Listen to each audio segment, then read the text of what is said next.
Hey, welcome back. I'm Steve. Here we go. About a dozen reasons why you didn't get a deer this year, and well, you probably won't get one next year. And I actually have a list, and I'll be checking that list because I can't remember it all at once. So here we go. No deer. You're hunting where there's no deer, or at least very few deer. You have to think if you're going to want to take the time and walk into the woods and spend time there and hunt, you want to hunt where there's some kind of huntable deer population. And no, one is not a huntable population. So do your best to put yourself in the woods where there's deer. And the other thing, put yourself in the woods when the deer are there. It makes no sense to be hunting an area where the deer are walking through all night. And there you are in the daytime. Okay? So, first one, no deer. Second one, you may be hunting where there's a lot of deer, but you can't hit them. Now, there can be a lot of reasons why you can't hit them. They might have come running through and you didn't take the shot. That's okay. You didn't have a shot. You might have shot at them and missed. Or maybe you hit a branch by accident. But what if you just can't hit them when they come through? What if you had 3 or 4 or 5 opportunities to shoot and shot, and the only thing you got is empty bullets? That's a problem. Now, it can be from either not being able to shoot, not using a rest when there was one available, or switching ammo just because it's the same weight and thinking it's going to go in the same place. There's no guarantee that it's going to. So take that one. Number 3, paying zero attention to the wind. That's right. Just walking in the woods and hunting that stand no matter which way the wind's blowing, because you know what? You can't kill a deer from the sofa. Well, you're also much less likely to kill one if the wind's blowing right at the deer. Which leads us to the next one. Too much reliance on scent control. That's right. Scent control, wonderful thing. Cut down on your human scent. Maybe the deer takes an extra step or two out into the open and you get a shot. Go full scent lock if you want. Scent lock, bikini bottom, thong, whatever it is, all kinds of scent lock underwear, scent lock mask and all that stuff. You'll reduce your scent by a whole lot. And in certain situations, that could really help. But I would not recommend hunting where all the deer, or most of the deer, are supposed to come from downwind. It just makes no sense. Hey, how about this great one? Your approach to your hunting area and your exit from a hunting area. It makes no sense at all to walk through where the deer are. Yeah, it might be easier. Yeah, straight line is the shortest distance between the two directions, and I'll just go in an hour early and, maybe they'll recover and start finding their way back. Or maybe they won't. Here's another one. You're going to hunt on the edge of a field. Okay, cool. Deer come out and they eat on the edges of the field before dark a lot of times. So you got your blind out there in the field. You're surrounded by deer. It gets dark. Now what? Yeah, just, open a door on your blind, unzip your blind, get out from behind the bush that you're, behind, and just spook the deer out of there, and they'll be there when you come back. Or maybe they won't, depending on how bad you spook them. Well, you could do a few things. You could make like a coyote sound. You can even get that on your phone. That should spook the deer out of the area, and it's natural, especially if there's coyotes in the area. Or you can have a way to slip out the back of your blind or walk out basically the back door down a fence row or whatever, so the deer have minimal disturbance. Again, that'll help you see more deer. What's next? Not hiding very well. Now, that goes from blending in with your environment, maybe having a different camo pattern that you have, or even could be as simple as, well, hiding behind a deadfall, standing behind a group of trees that are going to break your silhouette. If you stand in front of a tree, yeah, the deer is kind of going to look at you in a tree. But number one, they're looking directly at you. And number two, if you're standing behind a tree, there's a built-in rest for shooting. So that takes away two problems. And here's the other problem. You're fidgety. You might be, relatively covered up, but, well, scratch my head. Got to pick my nose a little bit. Going to stretch, yawn, whatever. That's too much movement. So you want to take the time to conceal yourself. The next issue is the amount of time you spend on stand. There's a little bit to be said for patience and hanging in there, but there's also a lot to be said about getting out when the time is time to get out. A lot of times I'll sit there and say, well, I'm going to sit here until 10 o'clock. And if deer are still moving at 10 o'clock, then I push it back a little bit. But I haven't seen anything by 10 o'clock. I'm going to leave. Why am I going to leave? Because most places are not all-day stands. They're either morning or afternoon, unless deer are being pushed.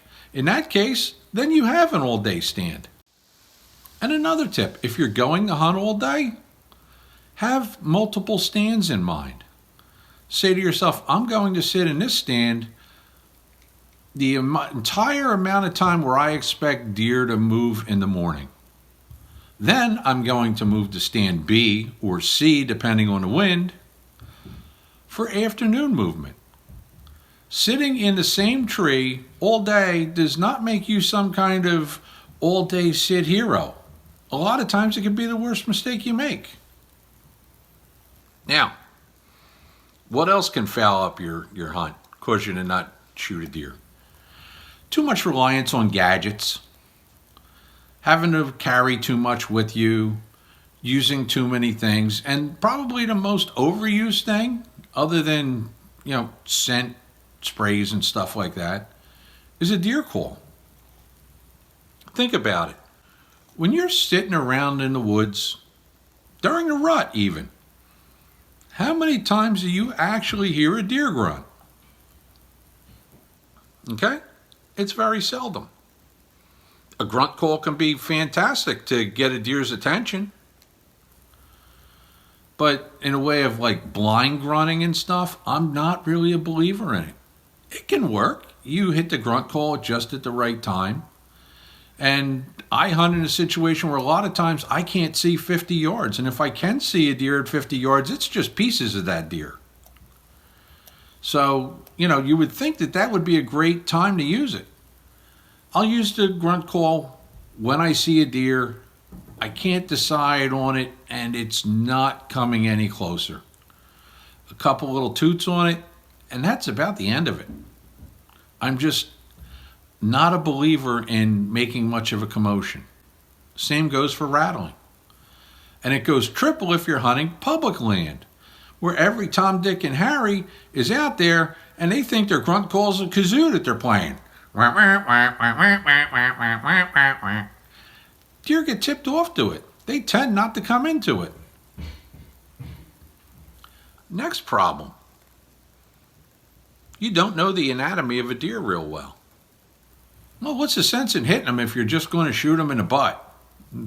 You might get them with a butt shot. There's an artery back there. But what I'm saying is, when a deer's standing in front of you and you're getting ready for the shot, do you actually have a shot? Can you put that bullet or arrow or whatever it is through the bones or around the bones and into the vitals where it's going to be a quick kill? If you don't know the anatomy of the deer that well, that's a problem. And the other thing that comes with when you're going to take the shot is brown and boom. Now, a lot of people have heard brown and down, but brown and boom is another issue.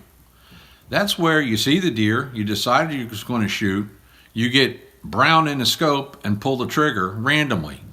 You don't pick the spot. Well, when you just pick brown randomly, there's a good chance that you're going to hit him in some random spot. And that's not good. And here's another one. Cell cameras. Some people hate them, some people love them. I use them. Tell you the truth. Now, you cannot blindly trust a cell camera, simply because it doesn't cover an entire area. It covers where it's pointed, which means unless you have a plethora, which means a whole bunch, I had to look it up in the dictionary, a plethora of cell cameras in one tiny little area, there's no way possible that you can see every deer that comes through. So sometimes sitting home when you don't have a deer on a trail camera is a real problem, because you're going to miss out on opportunities. But also be aware that there are times when a trail camera really does cover things pretty good, especially a bait pile. Okay, if you're a hunter that hunts bait and there's a really, a real barrier on either side of the bait, like you're baiting an old logging road or something like that, and it's really thick on both sides, well, then chances are it is going to see the deer that come to or near your bait. But you can't blindly trust them. They're not all seeing and all knowing. How about this one? Not knowing a deer well enough. And that comes down to deer biology and also not knowing deer habitat that well. Do you recognize the foods?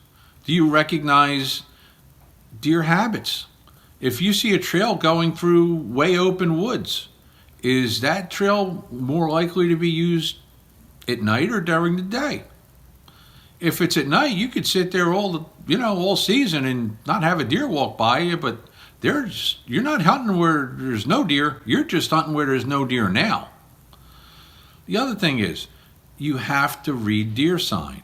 And when I say you have to read deer sign, say you're hunting near a field, okay? You're hunting near some kind of agriculture, or you're hunting near a bedding area where the ground's soft enough that they leave tracks. Okay, easy enough. Well, what happens with the fact that the deer tracks are headed toward the field? Okay? So, that's great. I'm hunting, deer tracks leading toward the field. Here I am at 9 a.m. waiting for deer to come from cover to the field. So, is that really going to work real great? Chances are, no. You want to be there in the afternoon. The same thing is if you're on a trail and the trail's leading from an agriculture area toward a swamp. Well, is that a great place to be in the afternoon? Possibly not.